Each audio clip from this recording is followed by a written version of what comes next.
tal, chicos? Buenas tardes. Vamos a retomarlo hoy con el cuarto vídeo de la Trinidad. Lo habíamos dejado habiendo acabado el Evangelio de Juan, entonces lo vamos a retomar a partir de Hechos. Y bueno, como dije en el vídeo de la salvación, al menos hoy voy a hacer la prueba. Como ya se ha hecho, digamos, las introducciones, el otro vídeo fue excesivamente largo, el primero de la salvación, y en los de la Trinidad también he hablado de algunas cosas quizá ajeno a lo que era la propia presentación. Entonces, como ya en ese sentido más o menos está hecho, yo creo que ahora ya estos vídeos van a ser directamente, salvo algún día que quiera hacer alguna aclaración, que hoy va a ser un minuto nada más, voy a explicar una cosa ahora mismo, pero como ya en estos vídeos, salvo excepción, se va a entrar directamente de lleno a las citas, sin dar ningún tipo de explicación, yo creo que voy a probar a hacer una hora, aunque yo grabé en el mismo día 2 horas, pero grabaré teniendo los dos materiales, pues una hora de la salvación, otra de la Trinidad, y lo voy probando, ¿no? Voy probando si con una hora ya es suficiente y por lo menos, bueno, pues lleva el suficiente material como para que no me dé a mí la sensación de que se ha hecho poco. Entonces, lo único que quiero decir, así a modo de introducción, que no se me lleve más de 3 minutos, es con respecto a los dos últimos vídeos. Porque yo hice la prueba, entré sin el usuario de mi canal a uno de los vídeos del canal alternativo que tengo, El Velo de la Sombra. A lo mejor hay gente que ve este vídeo desde ese canal, pero bueno, entré para comprobarlo porque me han aparecido un mensaje, ya que yo en los créditos utilizo la canción de Christine de Clario, Magnífico. Entonces me ha llegado un aviso de bueno, relacionado con los asuntos de copyright. Entonces lo podéis ver aquí que se me da un aviso por tema de derechos de autor y bueno, pues aquí se ven los detalles, es donde aparece ese contenido por derechos de copyright, reclamantes de Orchard Music en nombre de Grace House Music, y bueno, pues nos aclaran que el propietario del contenido obtiene ingresos con el vídeo. Entonces, a mí me dice únicamente que no hay ninguna restricción de reproducción y que la monetización, en caso de que aparecieran anuncios en este vídeo, pues irían al reclamante, ¿no? O sea que lo que quiero decir es que yo no he monetizado los vídeos en caso de que llegue a salir, pero yo lo comprobé y realmente no me saltó ningún anuncio. Pero bueno, que si llegase a aparecer, lo único que quiero decir es eso, que yo no he monetizado nada, que únicamente me ha salido este aviso, que no significa, no es una amonestación por parte de YouTube, pero bueno, está ahí. Entonces, sí agradecería que si, porque viendo que solo es ese tipo de aviso, en principio entonces lo voy a dejar. Dejaría, aunque me aparezca este aviso en los otros vídeos, no habría ningún problema. Pero si me hacéis el favor, si alguien ve el vídeo y le llega a saltar anuncio, avisadme por un comentario, porque en ese caso yo eliminaré esa última parte. No quiero que mis vídeos, ni para mí ni para nadie, esté generando ingresos. En principio yo creo que no habrá ese problema de que entre publicidad a estos vídeos, pero bueno, es en el primero de la salvación y en el tercero de la Trinidad donde me han llegado esos avisos. Entonces, si alguien los llega a ver, o en estos que vaya a ver, y os sale, por favor avisadme, oye, pues si me ha salido un anuncio, me lo dejéis en un comentario y yo entonces eliminaré esa última parte, dejaré los créditos que siempre ha habido y ya está. Pero bueno, entiendo además que con las nuevas políticas de YouTube en cuanto a la monetización, que por lo visto ahora, bueno, pues van a limitar eso y se requiere de un número bastante, bueno, un poco, ciertamente considerable en cuanto a horas de visualización y suscriptores y tal, y eso está motivando que mucha gente esté llorando, ¿no?, por YouTube, por estos sitios, gente además que entiendo yo que tampoco es que hagan ahí un ingreso y es como el tema, YouTube, la monetización, los partners, están todo el día con eso. Pero bueno, eso también en cierto modo va a tener una... Yo le veo el lado positivo, ¿no? A las personas que no les interesa y no quieren monetizar sus vídeos, van a seguir haciendo lo mismo, sin tener ese tipo de motivación. Y muchas personas que simplemente lo hacen por eso, desgraciadamente también en el ámbito cristiano existe, gente que simplemente comparte información. Ya no hablo de gente que comparta su información, sino gente que recopila información de terceros y les meten publicidad, y no que te pongan un anuncio al inicio del vídeo, sino que les importa más estar generando ingresos sin importarles que en medio del vídeo, en medio del mensaje, en medio de lo que es la palabra de Dios, te estén saltando anuncios de publicidad y estén incomodando a la escucha del mensaje, ahí vemos pues la hipocresía de esa gente, los valores, la motivación que les mueve a estar compartiendo esa información, porque, insisto, que una persona o canales de iglesias, de pastores que tengan, además, pues poquitos suscriptores, las visualizaciones, bueno, pues en porcentaje de lo que suele ser en cuanto a las suscripciones que uno tiene,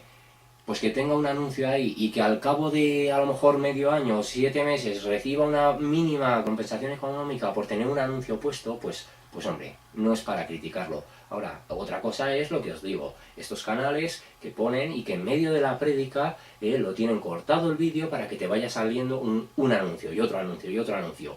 Entonces, ¿tú estás compartiendo para que la gente reciba palabra de Dios o estás compartiendo para que cada persona que va a escuchar palabra de Dios te esté dando dinerito a tu bolsillo? Con un trabajo encima ni es tuyo.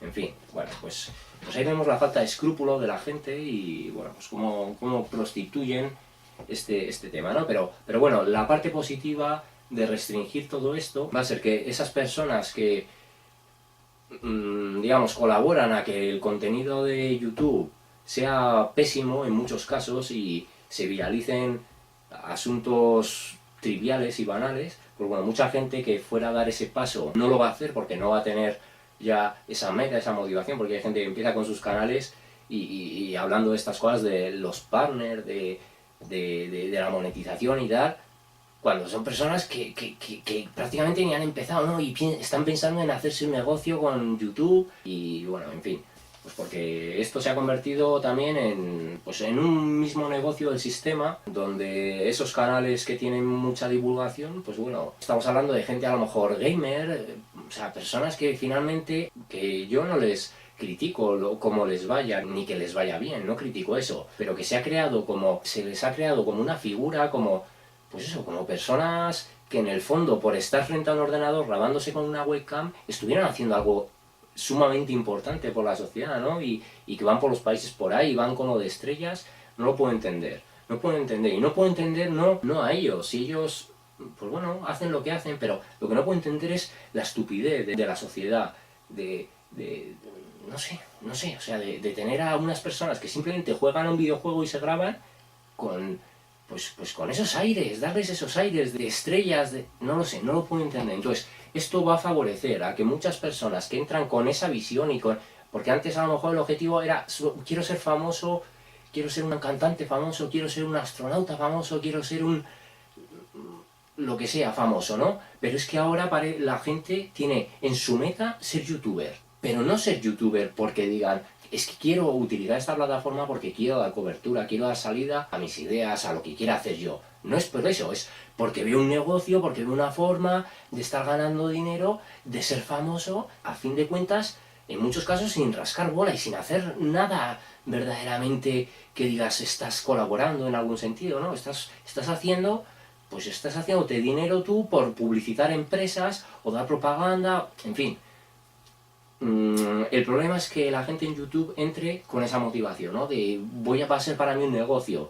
Entonces al final, viendo que todo el mundo entra con esa perspectiva, pues YouTube al final maneja y trafica con las personas, pues así como los medios de comunicación, la televisión, el cine, todo al final va en función en cómo nosotros nos mostremos ante lo que tenemos enfrente. Y cuando nosotros en YouTube pues nos vendemos también, pues entonces al final el contenido ya no lo decides tanto tú, sino lo va a decidir lo que hace YouTube, ¿no? El que no monetiza, el que está libre en ese sentido, hace lo que quiere. Y bueno, eso es lo válido, ¿no? Gente que, además, sin apoyo va a seguir haciendo las cosas por amor a lo que está haciendo. Y eso es lo verdaderamente, bueno, aplaudible, ¿no? Al menos así lo entiendo yo. Y esto no solo en canales pequeños, hay gente con canales grandes que no necesariamente tienen que estar en este camino de hablar del cristianismo, pero bueno, que se nota que también hacen las cosas por amor a lo que están haciendo y porque tienen la necesidad de comunicar, de compartir, y aunque a lo mejor no estén en esta temática, pero bueno, también intentan aportar algo, ¿no?, al mundo, y eso es lo aplaudible, ¿no? Es simplemente el hecho de YouTube, ocio y negocio. no puede ser. Ahí es cuando entra el problema. Entonces esas políticas, pues bueno, en cuanto a la monetización va a hacer un poco limpieza, ¿no? Habrá otros canales que desgraciadamente, ante esa falta de motivación y que tengan buen contenido, se retiren. No en el ámbito cristiano, la gente lo va a seguir haciendo porque por lo general no se mercadea con esto, por lo general. Siempre hay excepciones, ¿no? Bueno, vale, introducción, no sé cuánto se me habrá ido, pero al tema. Me voy a poner una alarma de 1 hora y bueno, si puedo luego grabar otra hora con la de la salvación, pues perfecto, pero bueno, 1 horita y lo vamos viendo, a ver qué tal. He dicho que no quería que se me fuera ni más de 5 minutos y al final siempre me acabo liando. Venga, entonces vamos a retomarlo, el tema de la Trinidad. En este caso vamos a ir en primer lugar a Hechos 2:22. Y bueno, aquí están hablando, este es el primer discurso de Pedro, una vez que recibieron el Espíritu Santo. Entonces en el versículo 22 dice: varones israelitas, oíd estas palabras, Jesús Nazareno, varón aprobado por Dios entre vosotros con las maravillas, prodigios y señales que Dios hizo entre vosotros por medio de él, como vosotros mismos sabéis. Entonces nos vamos a quedar aquí, continúa, es una idea que continúa hasta el versículo 24, versículo 22, aunque continúa hasta el 24 la idea, diciéndoles que lo prendieron, que lo entregaron, que lo mataron. Pero bueno, me quiero centrar en este versículo 22 porque asimismo Pedro determina que, vamos, en sus palabras queda determinado que Dios Padre actuó y manifestó todo su poder a través de Cristo, ¿vale? A través de Cristo. No está diciendo Dios se manifestó y actuó por sí. Lo que nos está diciendo es Jesús Nazareno, varón aprobado por Dios, es decir, con todas las condiciones, con todo el mérito, con toda la responsabilidad que solo Cristo como Hijo de Dios podía manifestar para llevar a cabo su labor. Varón aprobado por Dios. Lo vamos a mirar, pero esto es lo mismo. Ejemplos, podemos ir siempre a ejemplos terrenales que tenemos. Cuando nosotros nos examinamos de una asignatura, nos aprueban o nos suspenden, pero no aprobamos o suspendemos nosotros. Bueno, nosotros hacemos el mérito para ser aprobados o suspensos, ¿no? O suspendidos, pero quien nos da la calificación, quien nos notifica y nos evalúa, nos valora, es otra persona, es el profesor, ¿no? Pues aquí, en esa comparación, en esa analogía, sería exactamente así. El profesor sería el Padre y el alumno sería Cristo, ¿no? Pero varón aprobado por Dios. Pero lo vamos a mirar a ver exactamente qué palabra nos utiliza, porque es eso, siempre nos transmite algo más. Entonces, la palabra es apodeignumi, ¿vale? Apodeignumi, y quiere decir mostrar, exhibir, figurativamente demostrar. Quiere decir también acreditar, aprobar y probar. Por eso también se nos dice Cristo, piedra probada. Se nos habla en otros momentos, ¿no? Piedra probada y preciosa, angular. ¿Por qué es probada? Porque Dios no envió a Jesús diciendo a ver lo que sale, a ver si lo consigue, a ver si aguanta las tentaciones. No. Cristo fue enviado habiéndose consumado ya su victoria. O sea, no fue una cuestión de prueba y error, no había posibilidad de eso. Venía con la ciencia exacta, ¿no? La ciencia exacta era que el primer intento iba a ser el certero, el válido. Entonces Jesús vino aquí probado, vino aquí aprobado. Es decir, sabiendo Dios Padre, que Jesús iba a cumplir la labor, que no iba a fallar en ningún sentido, y así fue, ¿no? Andó absolutamente sin pecado, no cayó en ninguna tentación y llevó a cabo la labor para la que fue enviado. Entonces, por eso era también aprobado por Dios. O sea, Dios no podía enviar a nadie más, se tenía que enviar a sí mismo, en la figura de Cristo, pero a sí mismo, para asegurarse de que eso se iba a cumplir, porque cualquier humano no hubiera podido realizar eso, porque no hubiera tenido esa fuerza, no hubiera tenido ese poder, esa resistencia, que solo Dios en sí mismo puede manifestar, ¿no? Ante esa encarnación humana. Porque bueno, Cristo era 100% humano, 100% Dios, pero necesitaba de ese 100% de deidad para soportar lo que soportó, y además darnos el ejemplo que nos dio, ¿no? Vale, entonces es muy claro. Aprobado por Dios entre vosotros con las maravillas, prodigios y señales que Dios Padre, aquí refiriéndose a Dios Padre, no nos dice Padre, pero que Dios Padre hizo entre vosotros por medio de Él, Es decir, el poder del Padre se manifestó a través de Jesús, ese por medio de él es a través de él. Pues bueno, nos están hablando exactamente de lo mismo. Cuando una persona trayéndonos un mensaje nos habla por medio de otra, pues no nos trae su mensaje, sino que nos trae otra. Cuando Cristo aquí está manifestando el poder, los prodigios, las señales por medio de Jesús, es que Jesús está manifestando ese poder del Padre, sin ser el Padre, pero lo está manifestando él, siendo parte del Padre, ¿no? Bueno, pues muy claro, aquí están, aunque están mencionados también Padre e Hijo, sabemos que ese poder que se manifestó a través de Cristo fue una vez que también recibió el Espíritu Santo y por lo tanto está de manera velada también incluido, porque esos prodigios y esas señales empezaron a manifestar una vez que lo recibió, que recibió a esa otra persona de la Trinidad. Entonces, aunque no esté expresado, y eso lo hemos visto ya en muchos ejemplos, donde se habla de Padre e Hijo, pero hay circunstancias y hay datos que nos entregan que el Espíritu Santo también está manifestado, ¿no? Está manifestado dentro del contexto, y aquí, si nos hubiera hablado de otra cosa, si no nos mencionara prodigios, señales que Dios hizo y maravillas que Dios hizo entre vosotros, podríamos hablar a lo mejor de algo que Cristo hizo antes de iniciar su ministerio, pero aquí en este caso nos está hablando del ministerio mismo de Jesús, ¿no? Que fue iniciado una vez que recibió el Espíritu Santo. Por eso en ese sentido, en el contexto, también está incluida la tercera persona, una de las tres personas de la Trinidad. Vale, bueno, pues lo hemos visto esta evidencia nuevamente, ¿no? De la Trinidad, que bueno, todas son una reiteración en la idea. Vale, venga, pasamos al versículo 32, en este caso, 2:32, está dentro de este mismo discurso y dice: a este Jesús resucitó Dios, de lo cual todos nosotros somos testigos. Entonces, la resurrección de Cristo fue ejecutada por el Padre. Entonces, igual que, por ejemplo, Lázaro no se resucitó a sí mismo, sino que lo resucitó Jesús, a Jesús lo resucitó el Padre, otra persona. Es decir, hay siempre un elemento en este sentido, en este aspecto de la resurrección, así como la Iglesia no va a resucitar ella sola, ni va a ser transformada ella sola, sino que nos va a resucitar Jesús. Y cuando llegue el juicio ante el gran trono blanco, la gente, los muertos, inconversos, no van a resucitar ellos, sino que Dios los va a resucitar para que sean llevados a juicio, ¿no? Entonces, bueno, pues lo que tenemos que ver precisamente es eso. Cuando hay una resurrección de una persona, hay un agente externo, hay un tercero que está provocando la resurrección de ese sujeto. Pues en este caso se nos está diciendo así claramente.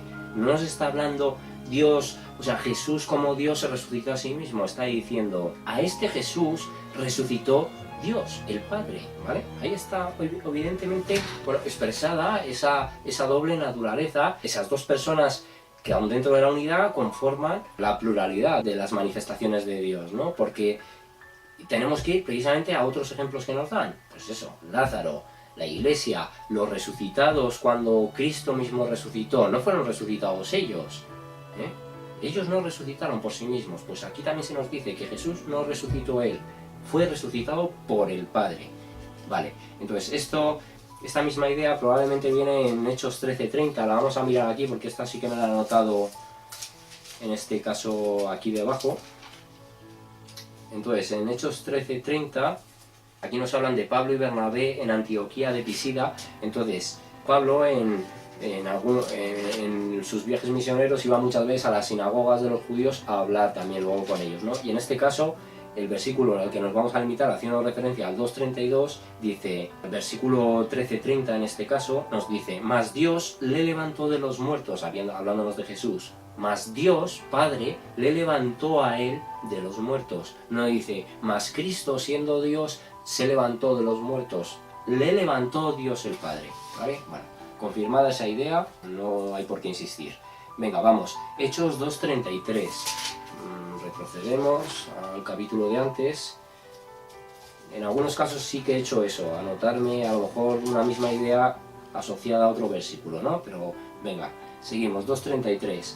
Entonces aquí lo mismo, estamos dentro del versículo de Pedro y dice, bueno, leemos el 32 que lo hemos leído antes para retomarlo, aunque ya inicia una nueva idea. A este Jesús resucitó Dios, de lo cual todos nosotros somos testigos. Versículo 33, así que, exaltado por la diestra de Dios y habiendo recibido del Padre la promesa del Espíritu Santo, ha derramado esto que vosotros veis y oís. Vale, entonces, este versículo hace mención a las tres personas de la Trinidad, porque lo dice, así que, exaltado por la diestra de Dios, es decir, por la voluntad de Dios, por la acción de Dios, ¿vale? Por la determinación del Padre. Exaltado por la diestra del Padre, habiendo recibido del Padre la promesa del Espíritu Santo, que fue la que le llevó a ejercer todos esos prodigios y maravillas durante su ministerio. Exaltado por la diestra de Dios, y nos habla de Desiox, y esto nos habla de Desiox, y nos habla del lado derecho, o femenino, mano, con la que por lo general se toma, lado derecho, mano derecha, derecho, diestra. Pero bueno, es eso, es...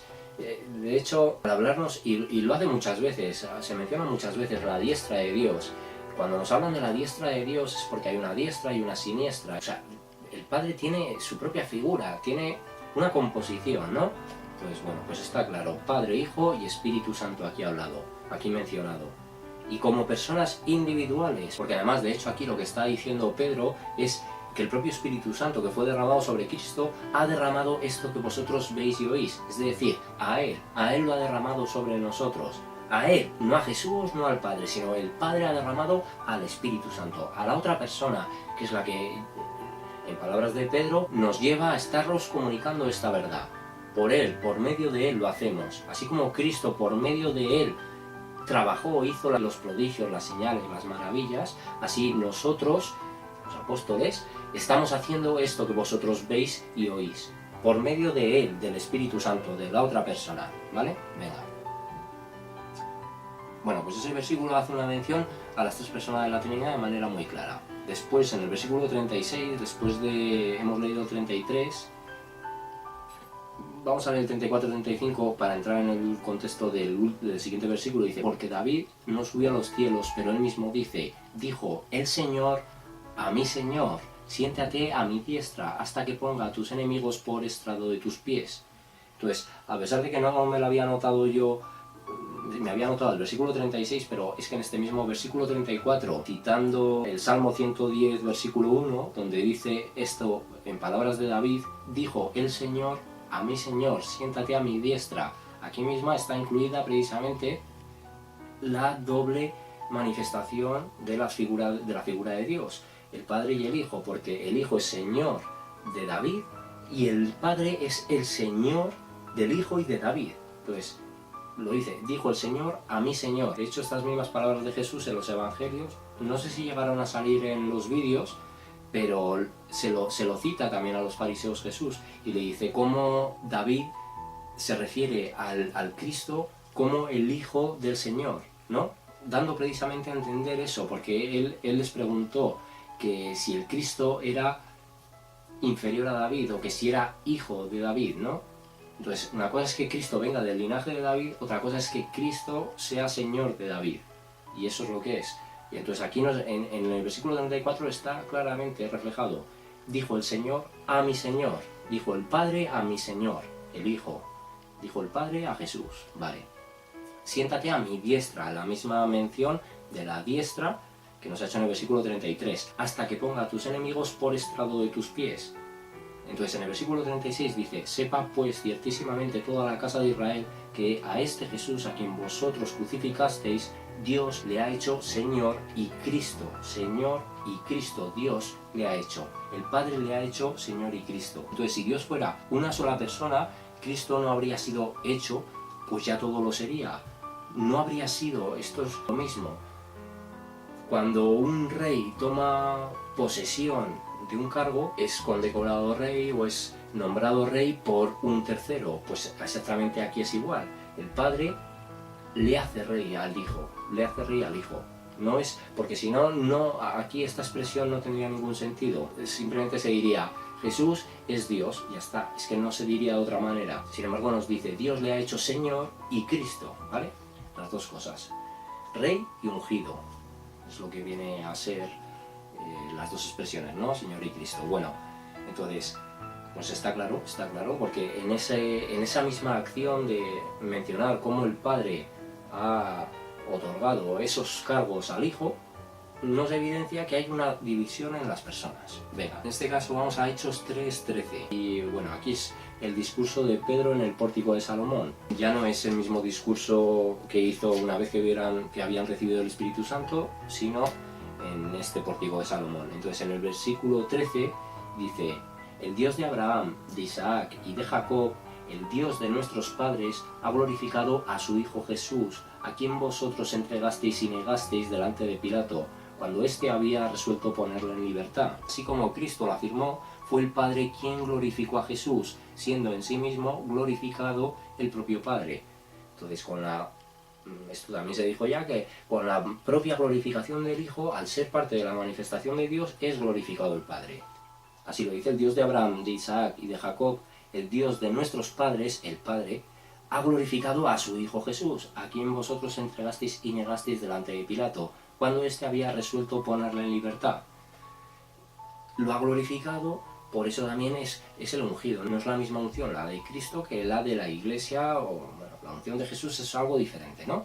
Pues, pero bueno, está claro, lo mismo. Hay una acción de un sujeto sobre otro sujeto, ¿vale? Entonces hay una división en las personas, claramente. Venga, Hechos 3, 14, 15, seguimos el siguiente versículo y dice: mas vosotros negasteis al santo y al justo, y pedisteis que se os diese un homicida. Seguimos hasta el 15, y matasteis al autor de la vida, a quien Dios ha resucitado de los muertos, de lo cual nosotros somos testigos. Entonces, es el Padre quien resucita al Hijo, así como Lázaro no se resucitó a sí mismo. Bueno, lo expresaba aquí, lo he comentado antes también, cuando nos ha comentado lo de la resurrección, pero es que es así. La resurrección de Lázaro fue llevada a cabo por Jesús, como la resurrección de Jesús fue llevada a cabo por el Padre. Pero antes también nos está diciendo: y matasteis al autor de la vida, al autor.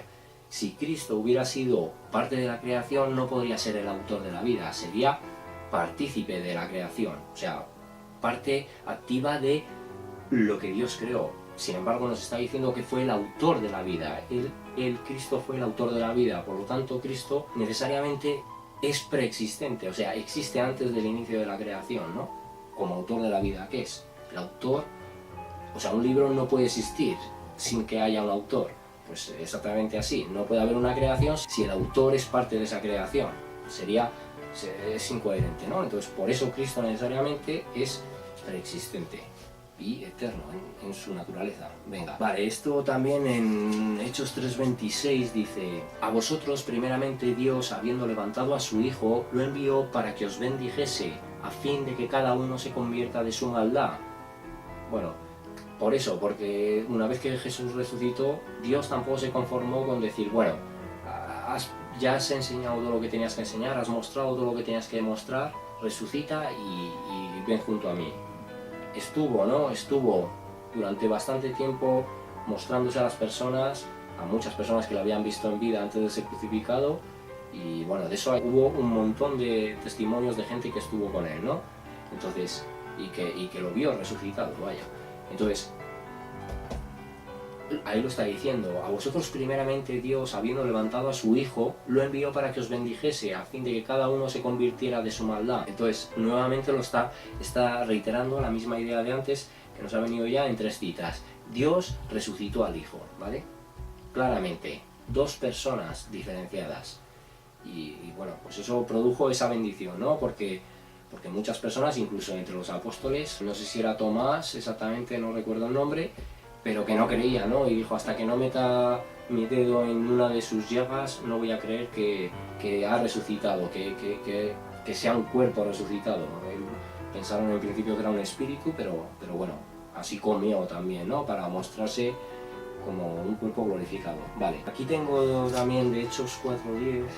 Bueno, esta misma idea la vamos a mirar también, hemos visto Hechos 3:14, 15, 3:26, vamos a mirar también Hechos 4:10, porque nos dice, esto es cuando Pedro y Juan están ante el concilio, dice, bueno, hoy vamos a leer antes en el 9, puesto que hoy se nos interroga acerca del beneficio hecho a un hombre enfermo, de qué manera éste haya sido sanado, sea notorio, versículo 10, sea notorio a todos vosotros y a todo el pueblo de Israel, que en el nombre de Jesucristo de Nazaret, a quien vosotros crucificasteis y a quien Dios resucitó de los muertos, por él este hombre está en vuestra presencia sano. Entonces, lo dice claramente, ¿no? Bueno, aquí testificando porque los querían nuevamente acusar que si lo hacían por brujería, aunque los fariseos ya sabían realmente que lo estaban haciendo en el nombre de Jesús y lo que querían era silenciar ese mensaje, su propio mensaje, pero nuevamente confirma y reitera la idea. Aquí en Jesús Dios resucitó de los muertos, ¿no? Bueno, pues nuevamente confirmado. Y esto también en Hechos 5:30. Se presentan en este caso 4 versículos para que no pueda haber duda en ese sentido, ¿no? Tantos versículos en sí, pues bueno, confirman esta realidad. Entonces en el versículo 30, aquí hablándonos de cuando Pedro y Juan son perseguidos, dice: el Dios de nuestros padres levantó a Jesús, a quien vosotros matasteis colgándole en un madero. Nuevamente, Dios el Padre resucita a Dios Hijo, ¿no? Bueno, pues está confirmado. Es que solo en estos 4 versículos no se puede afirmar que la figura de Dios esté compuesta por una sola persona, por una sola manifestación, ¿no? Vale, bueno, seguimos. Hechos 3:18, volvemos atrás en este caso, y dentro del discurso de Pedro en el pórtico de Salomón, dice: pero Dios ha cumplido así lo que había antes anunciado por boca de todos sus profetas, que su Cristo había de padecer. Entonces, su Cristo es una expresión de pertenencia, es suyo, es de su propiedad, ¿no? Entonces, de no ser así, estaría expresado que Dios como Cristo, por ejemplo, que Cristo, simplemente que Dios Cristo, pero no que su Cristo, ¿vale? Es que el su, ¿no? esa construcción gramatical nos está indicando la pertenencia del Hijo al Padre, ¿vale? Nuevamente, también lo dije en su momento, no es lo mismo David que la Biblia de David. Esto es su Biblia, ¿no? Esto es su aparato, esto es su hoja. No es lo mismo, no son las mismas, los mismos sujetos. O sea, hay en este caso un sujeto y un objeto, pero en este caso hay 2 sujetos y nos hablan de que uno es pertenencia del otro. Pues nuevamente, no podría estar expresado su Cristo, ¿vale? En ese sentido, de no ser que la figura del Padre y del Hijo estuvieran diferenciadas, sino estaría expresado de esa manera, que Dios como Cristo, que Dios Cristo, que Cristo Dios, por ejemplo, estaría expresado de cualquier manera, pero no así. Hechos 3, 19 y 20. Dentro de este mismo discurso de Pedro en el pórtico de Salomón, continuación del anterior que hemos visto: así que arrepentíos y convertíos para que sean borrados vuestros pecados, para que vengan de la presencia del Señor tiempos de refrigerio, y Él envíe a Jesucristo que os fue antes anunciado. Lo estamos viendo. Jesús en muchos casos es mencionado como el Señor. Antes mismo ha sido mencionado cuando se nos hablaba de la cita de David en el Salmo 110:1, dijo el Señor a mi Señor. Pero se nos habla de 2 sujetos. Uno el Señor el Padre, otro Señor el Hijo. Y en este caso, a pesar de que nos hable de la presencia del Señor, nos está hablando de la presencia del Padre, porque en el versículo 20 dice: y Él, el Padre envíe a Jesucristo que os fue antes anunciado. Entonces, aquí nuevamente están ambas personas diferenciadas, porque ambas personas, Padre e Hijo, están representadas por esta misma construcción, quien envía y quien es enviado, ¿no? El Padre que envía al Hijo. Bueno, pues esta idea del envío, de que si el mensajero o tal, incluso se acaba de mencionar antes, bueno, pues no vamos a insistir en la idea, ¿no? Pero es que es así. No hay lugar a la duda de que cuando hay un mensajero que viene en representación de, o cuando alguien es enviado por un tercero, pues obviamente son 2 personas distintas. Venga. Hechos 4, 26, 27. Aquí nos está hablando de cuando los creyentes piden confianza y valor. Y dice, bueno, esto es la mención al primer salmo, me parece que es el primero, a ver, 26, 27, no, es el Salmo 2. Vamos a leer un poquito antes, a partir del 24, pero bueno, es una cita del Salmo 2, 1, 2. Cuando fueron liberados, en este caso de la cárcel, dice: y puestos en libertad vinieron a los suyos y contaron todo lo que los principales sacerdotes y los ancianos les habían dicho. Y ellos, habiéndolo oído, alzaron unánimes la voz a Dios y dijeron: soberano Señor, tú eres el Dios que hiciste el cielo y la tierra, el mar y todo lo que en ellos hay, que por boca de David tu siervo dijiste: ¿por qué se amotinan las gentes y los pueblos piensan cosas vanas? Se reunieron los reyes de la tierra y los príncipes se juntaron en uno contra el Señor y contra su Cristo. ¿Vale? Este es el primer versículo que quería coger, que quería tomar, el versículo 26, y el versículo 27 nos dice: porque verdaderamente se unieron en esta ciudad contra tu santo Hijo Jesús, a quien ungiste, Herodes y Poncio Pilato, con los gentiles y el pueblo de Israel. El Señor y su Cristo evidencian nuevamente dos personas diferentes, como antes, en cuanto a la pertenencia. Entonces, uno es quien unge y otro es quien es ungido. Y aquí es el ejemplo, cuando lo comenté, me parece que fue en el primero, en el segundo vídeo de la Trinidad, pero así como Samuel ungió a los primeros reyes de Israel y él no era uno de ellos, Cristo, el ungido, necesariamente no es el Padre, ¿no?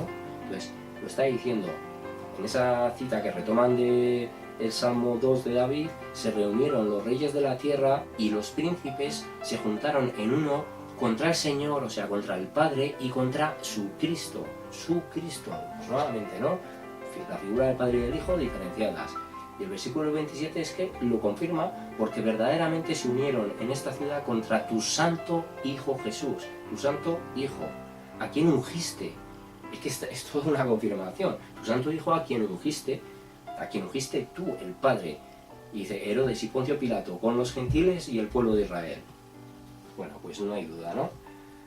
Es que muchas de estas citas podrían incluso pasarse por alto, pero porque es como reiterar mucho en la idea, pero bueno, sigue siendo pues confirmación de lo mismo, ¿no?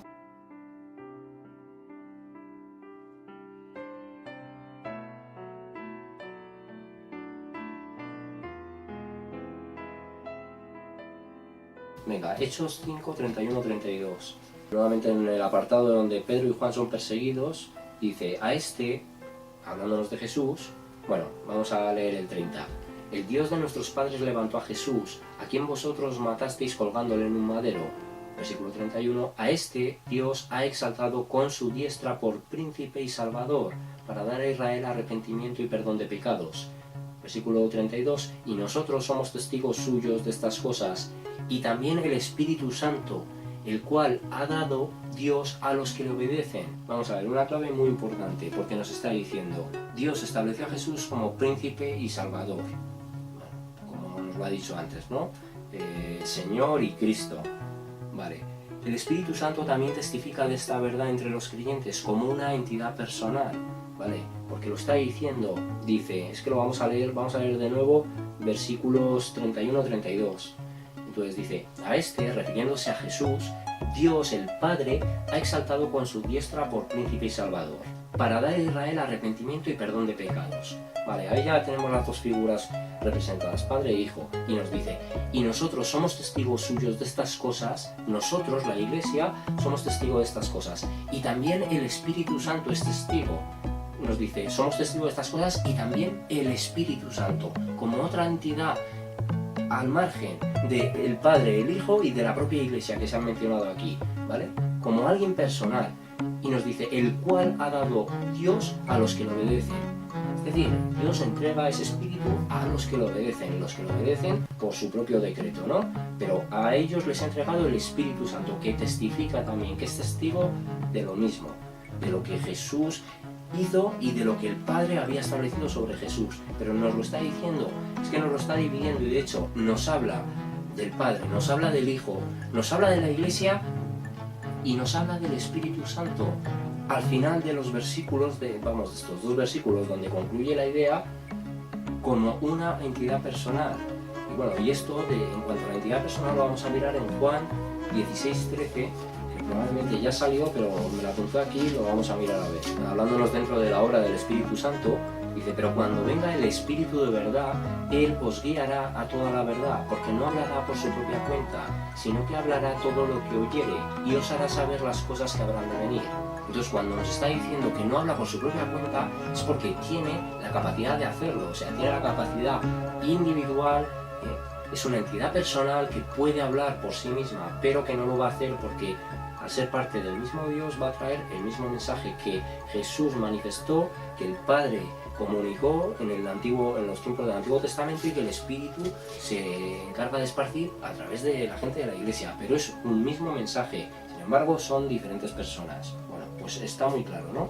Vale, vamos a Hechos 6, 9, 10. Aquí nos está hablando del arresto de Esteban. Y dice: entonces se levantaron unos de la sinagoga llamada de los libertos y de los de Cirene, de Alejandría, de Cilicia y de Asia, disputando con Esteban. pero no podían resistir a la sabiduría y al espíritu con que hablaba. Al espíritu, y nos lo ponen espíritu con mayúsculas, porque se está refiriendo al Espíritu Santo, que es el que está hablando a través de Esteban en este momento, ¿no? Donde, bueno, antes de ser martirizado, pero bueno, en profecía ya de lo que Jesús había dicho y que serían prendidos y de que entonces no serían ellos los que hablarían, como así también nos lo ha confirmado el Evangelio de Juan, que el Espíritu no hablará ni por su propia cuenta. Bueno, en este caso habla a través de él, pero evidentemente comunicando un mismo mensaje del Padre y del Hijo, ¿no? Que sigue siendo el mismo mensaje del propio Espíritu. Pero a eso se refiere a que el Espíritu no va a venir con una canción diferente.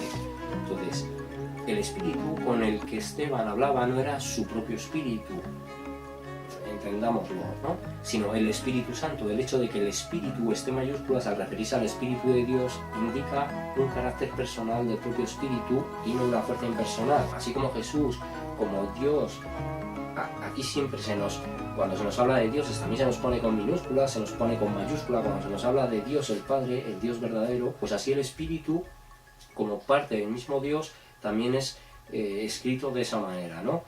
Y bueno, a ver, esto es una traducción, pero y en el texto hebreo no es exacta, y en el griego, bueno, no sería exactamente igual, pero está claro, porque además haciendo alusión al cumplimiento profético de lo que Cristo en ese momento afirmó, ¿no? De que cuando fueran prendidos y entregados a las sinagogas, sería el Espíritu Santo el que hablaría a través de ellos y comunicaría la verdad. Y de hecho, en toda esta disertación de Esteban, haciendo un repaso a todo lo que ha sido también la historia de Israel, pues bueno, se demuestra que aquí era el propio Espíritu Santo el que estaba comunicando, ¿no? A través de este apóstol.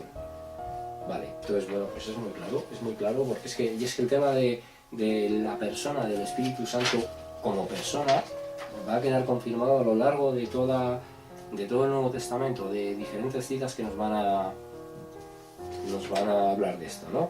Entonces, de hecho, del espíritu humano, en lo que son las traducciones, que es una fuerza vital, siempre se nos escribe en minúsculas. Cuando se nos habla en ese sentido de espíritus inmundos, siempre se nos habla y se nos escribe en minúsculas, porque si es algo impersonal, aunque sea una fuerza vital, digamos, esto es como lo que se comentó en cuanto a las posesiones. Cuando un demonio posee a una persona, el demonio no se convierte en la persona. Entonces, nuestro espíritu no es que sea una persona dentro de nosotros, es parte de nuestra persona, es parte de nuestro ser, es parte de lo que conforma nuestra naturaleza, ¿no? Pero no es que sea una persona la física, otra persona la espiritual, sino que lo espiritual es parte de lo físico, y de lo mental, de lo emocional, bueno, pero es parte, no es que sea otra persona, ¿no? Entonces, por eso, en ese sentido, sí es una fuerza impersonal, que es el aliento de vida, ¿no? La fuerza vital nuestra.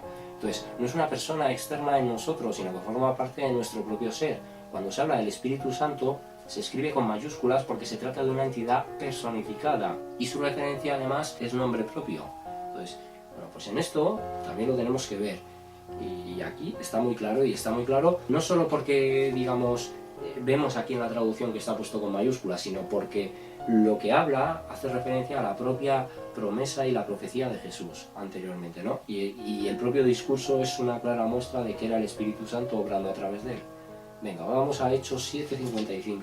Y bueno, de hecho aquí mismo nos lo aclara en este versículo, dice, es ya al final de este apartado donde Esteban habla todo esto, dice, pero Esteban, lleno del Espíritu Santo, puestos los ojos en el cielo, vio la gloria de Dios y a Jesús que estaba a la diestra de Dios. Bueno, pues aquí están manifestadas nuevamente las tres personas de la Trinidad. Está manifestada porque Esteban, estando lleno del Espíritu Santo, una de las personas, vio la gloria de Dios, del Padre, y a Jesús, el Hijo, a la diestra del Padre.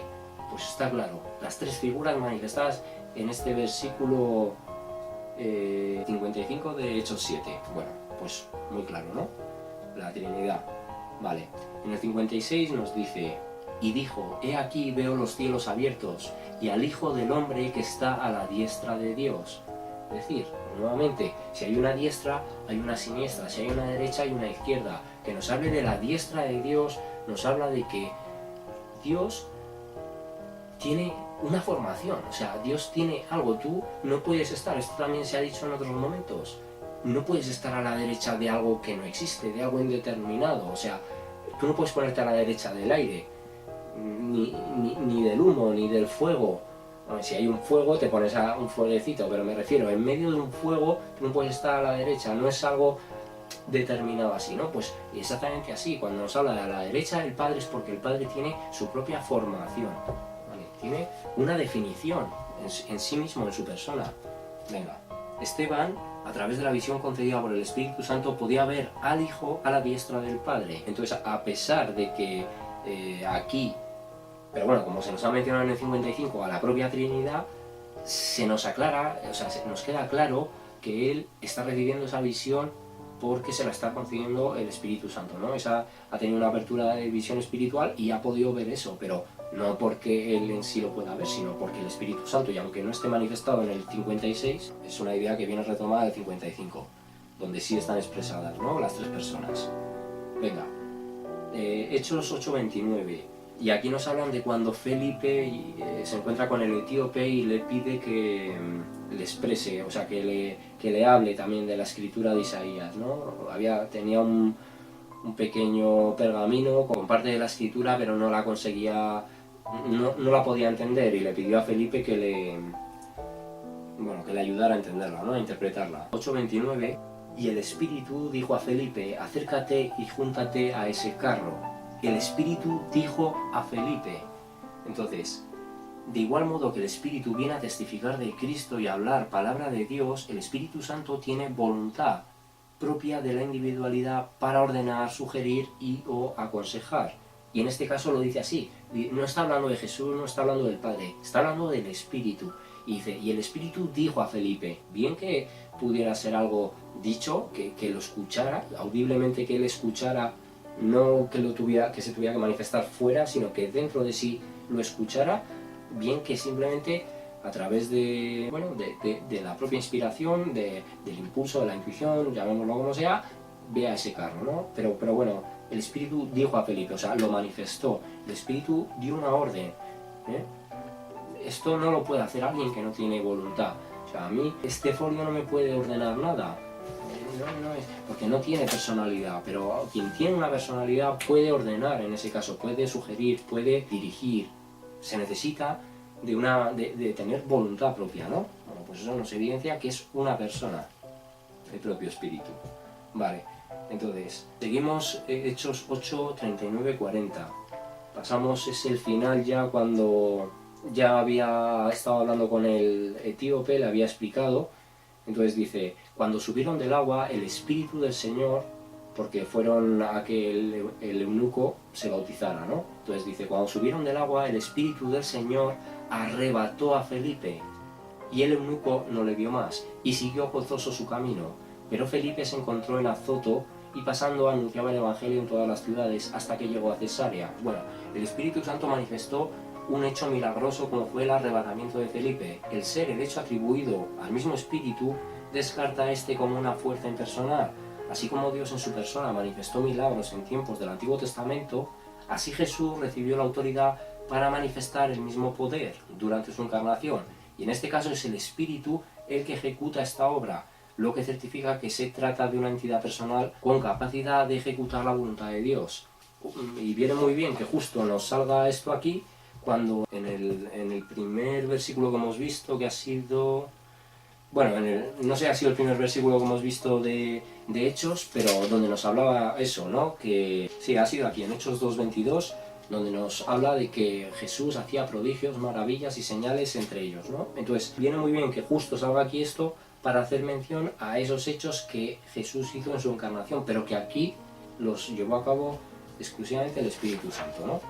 Bueno, porque de hecho Jesús ya no estaba aquí entre nosotros, entonces pues queda claro que Él manifiesta lo mismo que el Hijo pudo manifestar y que evidentemente el Padre puede manifestar.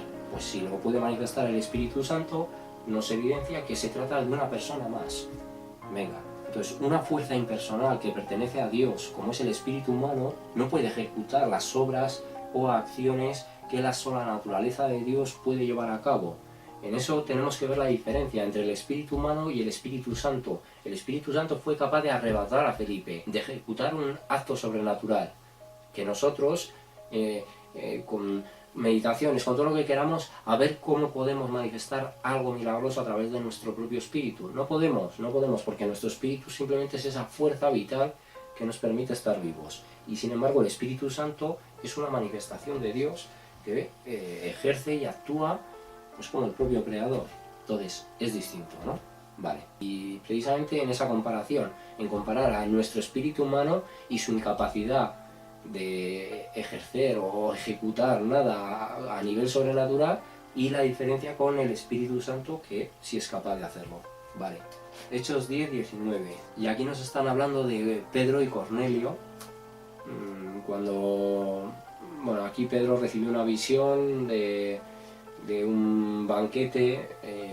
Yo esto lo llegué a mencionar en un momento dado y cogiéndolo hace mucho tiempo, hace ya más de 1 año y medio o 2, y lo mencioné como que en realidad era algo que sí había pasado, o sea, que hubiera pasado, pero no, simplemente fue una visión dentro de un éxtasis, ¿no?, que había sufrido, que había experimentado Pedro. Entonces se le mostró un banquete con alimentos que Dios le dijo que comiera dentro de esa visión, como para que entendiera que el mismo mensaje de salvación no iba a ser algo exclusivo para el pueblo judío, sino que iba a ser llevado a los gentiles. Y en esa analogía Pedro tenía que entender que los alimentos que él había considerado inmundos, probablemente siguiéndose además por las ordenanzas de la ley, bueno, pues que todo está purificado siempre y cuando se bendiga en el nombre de Dios, siempre que se haga acción de gracias. Y en ese sentido, pues haciendo una analogía con la humanidad, o sea, que todo lo que Dios ha creado, además así nos lo dice, porque todo lo que Dios creó es bueno y nada es de desecharse si se toma en acción de gracias. No sé si se dice por aquí, pero bueno, esa es la idea, ¿no? El hecho de mostrarle esa visión para que él entendiera que tanto judío como el griego, no en todos los casos, pero que hijos de Dios hay esparcidos por todos los lugares y pertenecientes a todos los pueblos.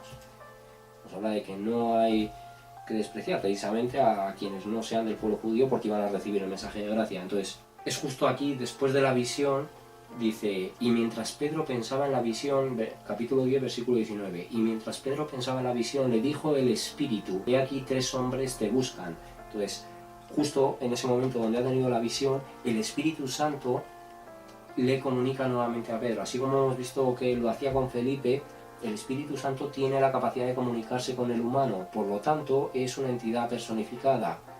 Aun con todo, y por ser parte del mismo Dios, se expresa tal cual lo haría el Padre y el Hijo. Y de hecho, por eso también la expresión le dice: levántate pues y desciende, y no dudes de ir con ellos, porque yo los he enviado.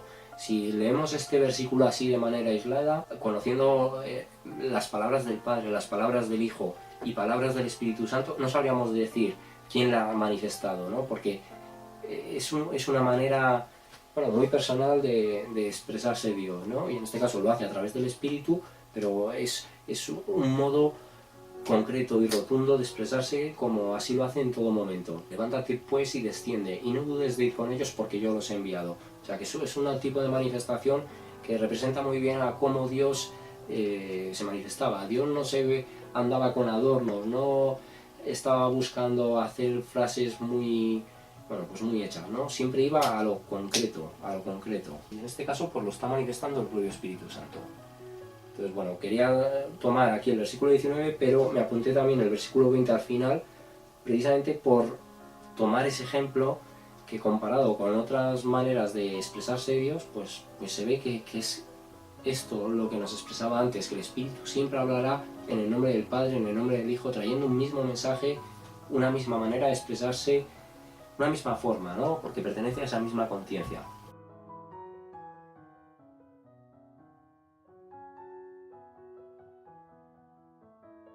Venga, entonces, Hechos 10:38. Seguimos aquí.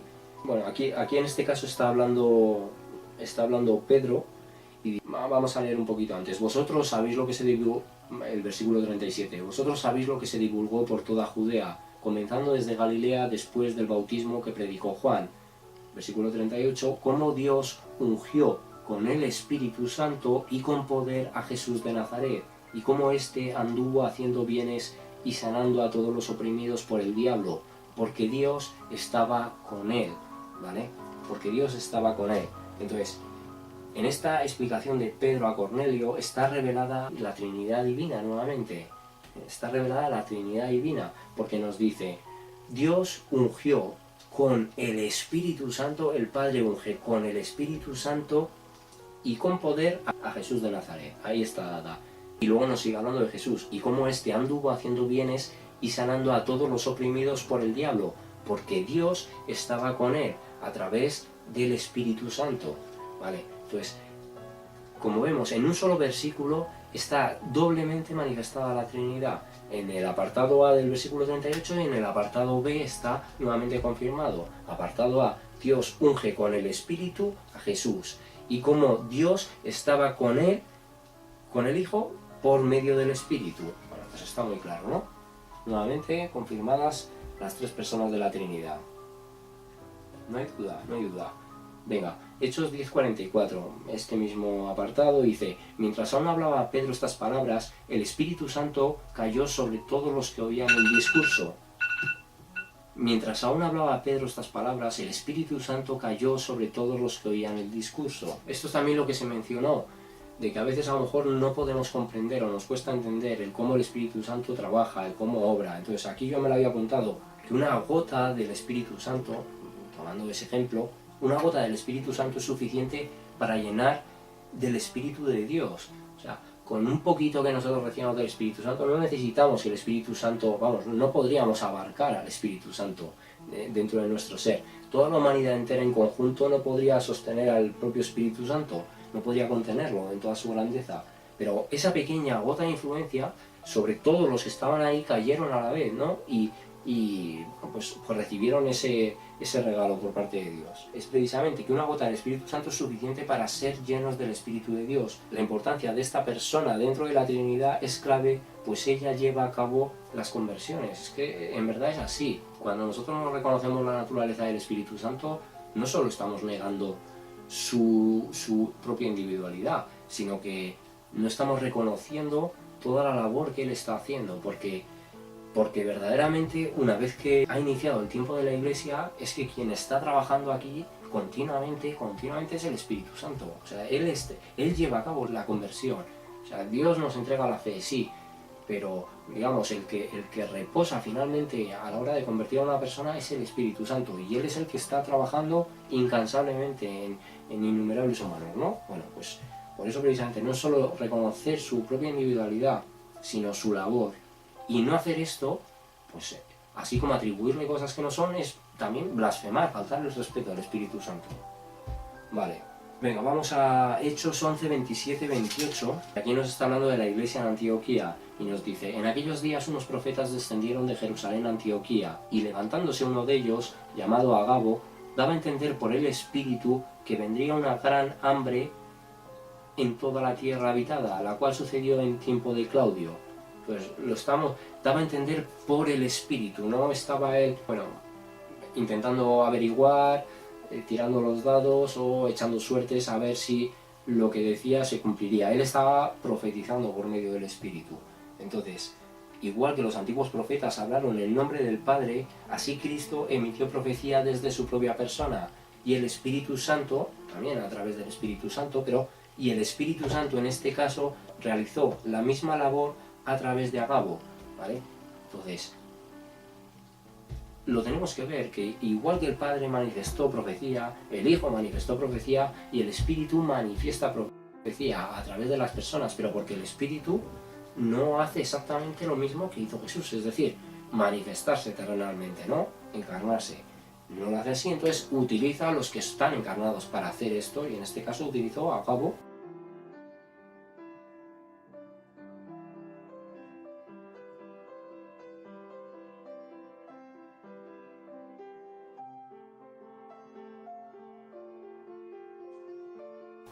Y así a los profetas, a los antiguos profetas, a los apóstoles. Bueno, sigue utilizando a la gente de la iglesia, aun a pesar de que en cuanto a profecía y todo esto, hay mucho engaño, hay mucho fraude, hay, bueno, pues todos estos carismáticos que se alimentan de profecía, ¿no? De profecía.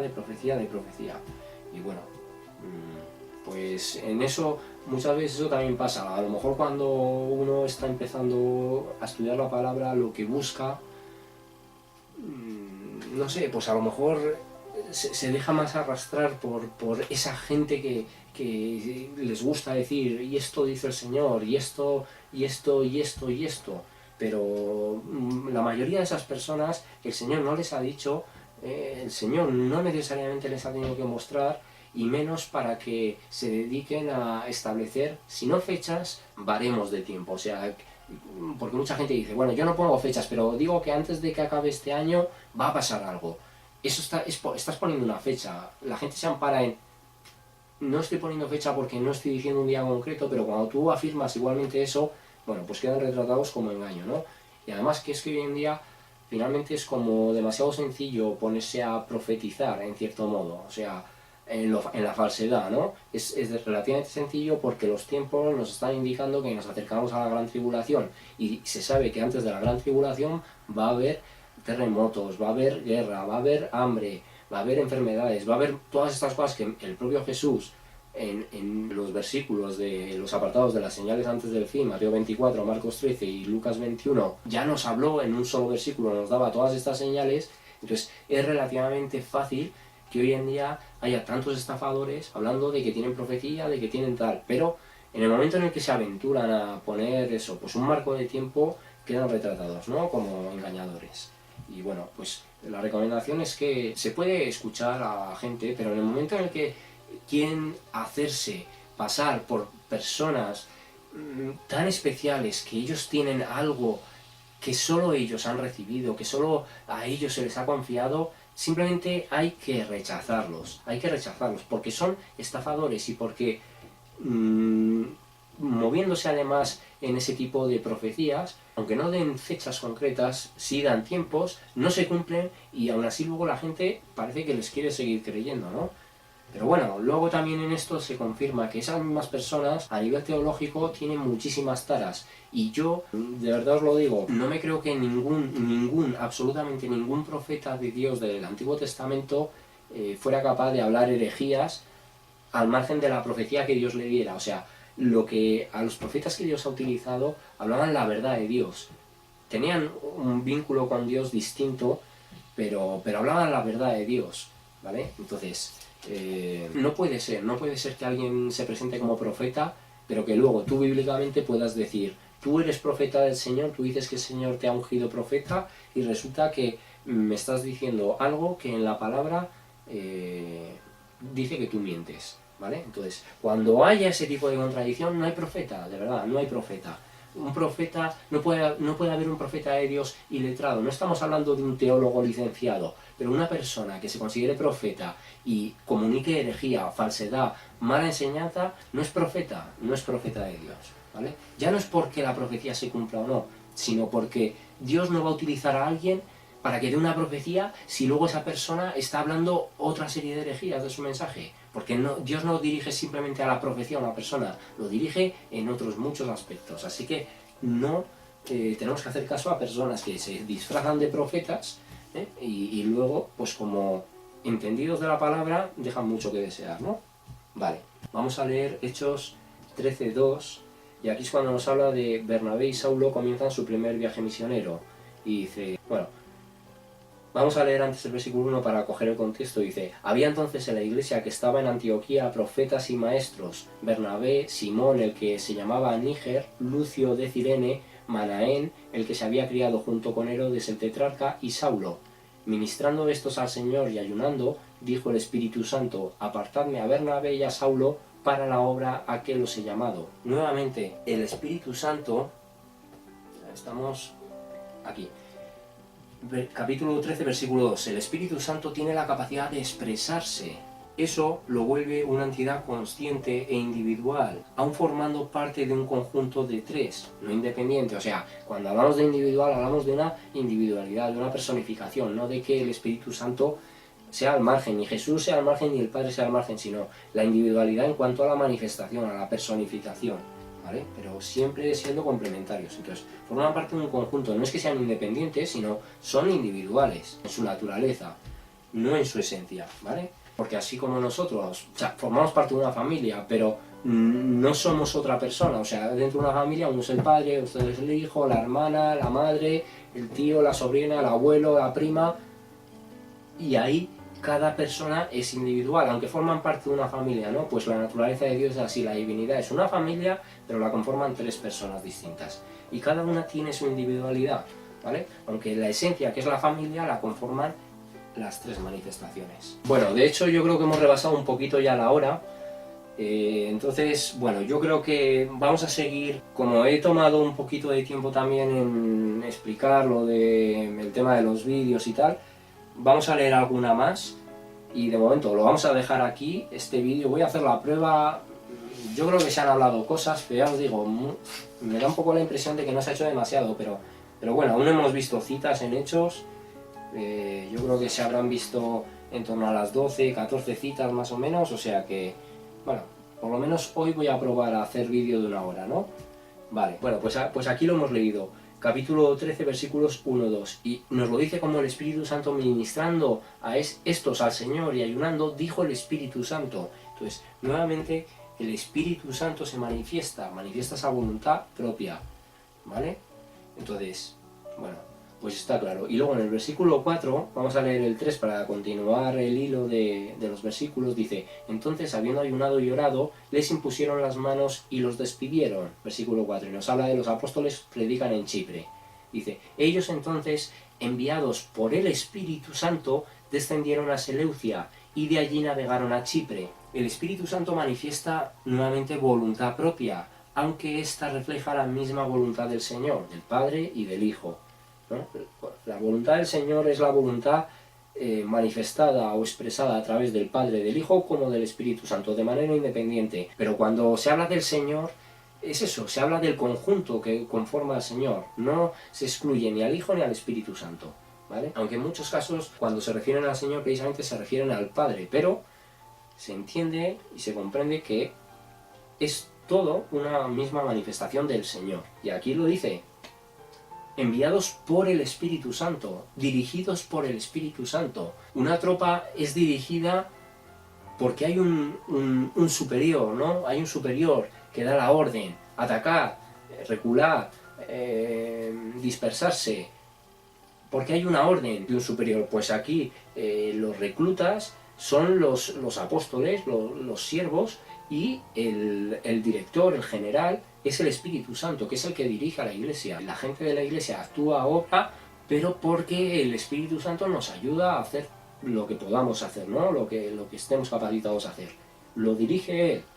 Entonces, tiene una voluntad, tiene la capacidad de ponerse al mando, de tomar el mando, de ser esa compañía y esa propia manifestación que Cristo expresó estando en la tierra, pero que en su ausencia el Espíritu Santo ejerce con la misma autoridad y al mismo nivel, ¿no? De diferente manera, pero al mismo nivel, como parte de Dios que es. Venga, yo creo que vamos a acabar hasta las dos citas estas del capítulo 13 que tengo, y ya luego lo retomamos a partir del 15 el próximo día, ¿vale? Seguimos aquí, capítulo 13, versículos 9-10, aquí hablándonos dentro en el apartado de los apóstoles predican en Chipre. Aquí en este caso se está enfrentando de palabra a Elimas, el mago, que estaba tratando de quitarle la fe al procónsul, así nos lo dice en el versículo 8, pero bueno, vamos al versículo 9 y dice, refiriéndose a este Elimas, el mago, dice: entonces Saulo, que también es Pablo, lleno del Espíritu Santo, fijando en él los ojos, dijo: oh, lleno de todo engaño y de toda maldad, hijo del diablo,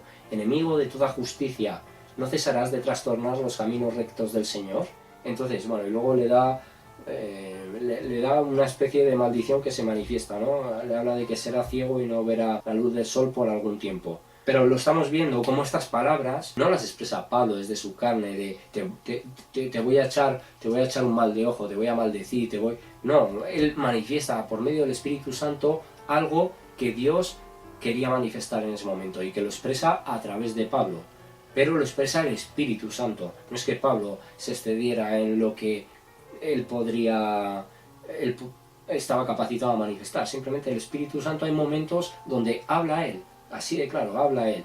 Y bueno, pues en este caso fue así, y lo dice: lleno del Espíritu Santo, Y no significa que en todo momento Pablo estuviera, porque la Iglesia, aun a pesar de que haya recibido el Espíritu Santo, tampoco significa que en todo momento uno esté precisamente, o sea, sí técnicamente, ¿vale? Se está lleno del Espíritu Santo, pero sí hay momentos donde el Espíritu Santo toma las riendas de las personas porque quiere hacer llegar un mensaje a alguien en concreto a través de un siervo, o porque tenga que actuar de alguna manera por lo que sea, por el motivo que Dios determine, pero hay momentos donde el Espíritu Santo se puede manifestar de una manera mucho más clara, aunque tú no estés viendo al Espíritu Santo, pero a través de una persona puedes entender que no es esa persona exactamente esa persona a la que está hablando, sino que hay una fuerza, es el propio Espíritu Santo, una fuerza de Dios manifestándose a través de ella, ¿no? Y en este caso, pues de Pablo le pasó así nos lo dice,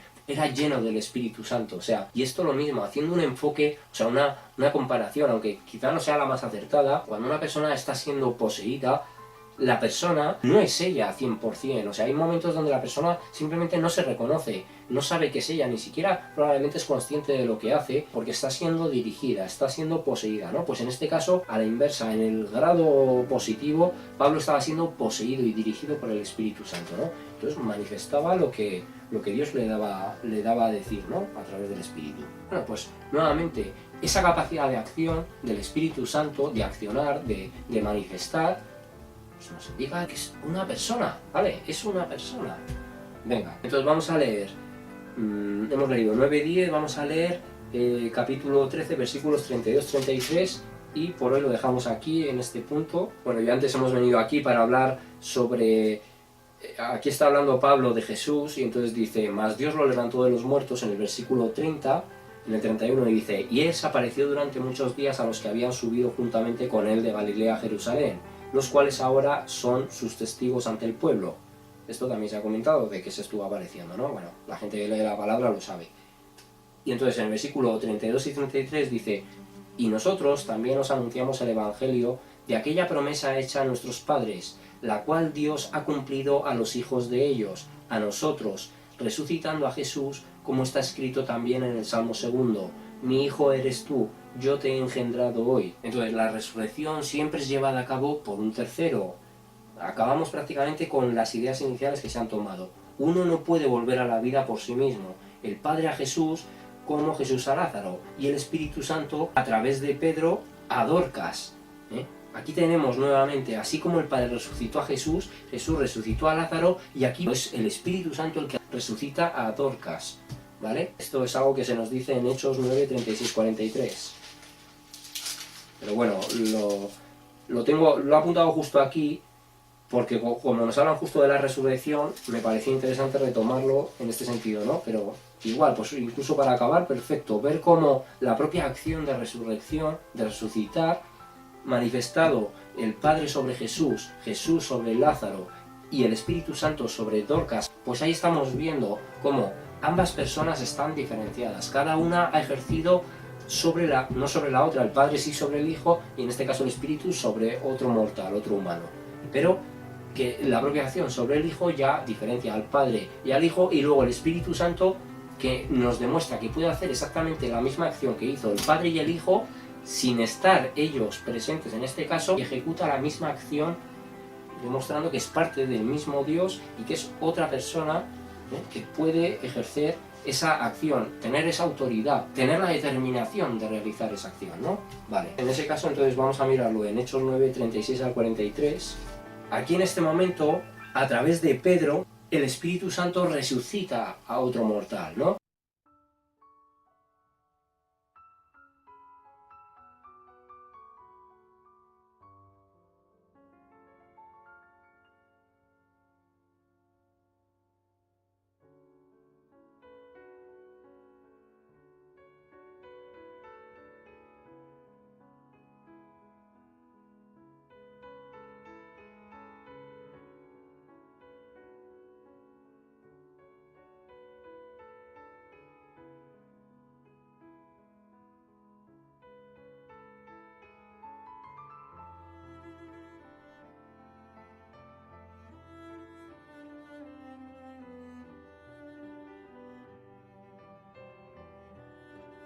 tanto el Espíritu como el Hijo, como el Padre, manifiestan o ejecutan la resurrección. Entonces, el Espíritu, el Padre y el Hijo, como entidades individuales, manifiestan la misma autoridad, la misma determinación, la misma capacidad de acción, ¿vale? Entonces, ya que nos había mandado, o sea, que nos habían nombrado aquí en este caso la resurrección nuevamente, sí que me lo había dejado anotado aquí como una parte, y bueno, para darlo por concluido, perfecto, perfecto, porque el hecho de que el Espíritu Santo pueda llevar a cabo una resurrección de manera innegable, lo sitúa como una persona más dentro de la Trinidad, ¿no? Entonces, bueno, pues en este caso, Dorcas fue resucitada a través de Pedro, pero por medio del Espíritu Santo. Nada de lo que hacían los apóstoles lo hacían a través de ellos, o sea, lo hacían por medio del Espíritu Santo. Era el Espíritu Santo el que hacía a través de ellos. Nada en ese sentido, era llevado a cabo por los propios humanos. Así que nada, chicos, bueno, yo creo que al final se va a alargar un poquito más, no mucho, pero bueno, entre la introducción y lo que hemos visto, yo creo que aún se han visto citas, o sea que lo vamos a dejar en este caso aquí. Creo que en este sentido, el próximo día ya acabaremos Hechos y entraremos ya a ver otras citas también. Romanos tienen un montón de evidencias también, Corintios, bueno. Yo os invito a algunas cosas, pues como habéis visto se ha hecho también referencia y mención a otras que han salido, pero viene bien porque lo que ya se ha tocado en otros vídeos, en este caso, pues simplemente nos sirve de apoyo y de confirmación el hacer referencia a esas otras citas, aunque no sea hablando de la cita concreta, pero bueno, si se va al otro vídeo se puede comprobar cómo las citas están ahí y bueno, pues que nos siguen dejando muy claro que esta verdad es bueno, indiscutible. Son tantas las evidencias que no se puede negar. Así que nada, nos vemos en el siguiente vídeo, que en este caso vendrá el segundo de la salvación. Así que nada, cuidados chicos y que Dios os bendiga. Chao.